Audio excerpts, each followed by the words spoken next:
Okay. So ito yung wind-free na na media.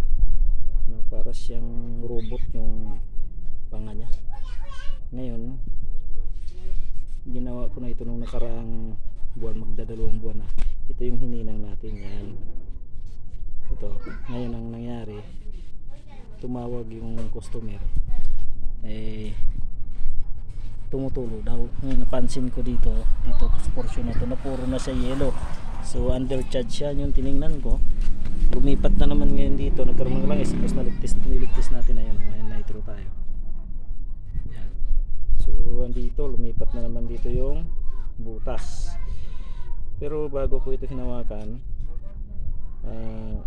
talagang napuro hinang na ito. May dati nang gumawa dito, ang ginawa hininang ito lahat. Ayan, pinasadahan ng hinang. Pero usually ang naano ko talaga dito lang siya nagkakalik dito. So ngayon ay lumipat na naman. So sa 2 buwan, so meron na naman siyang ibang leak. Ito po ay wind-free na media. Ayan po yung ano niya. Ayan. So ito po ang kanyang fan blade, wind-free. So ang sabi nila dito, ito po daw ay 6 years pa lang yata. 6 years. So mahina na yung kanyang evaporator niyan. So ang gagawin natin ngayon, hinangin muna natin ito at iligtas natin uli. Meron tong nitrogen dyan. Tingnan natin kung hindi lilipat-lipat yung mga butas.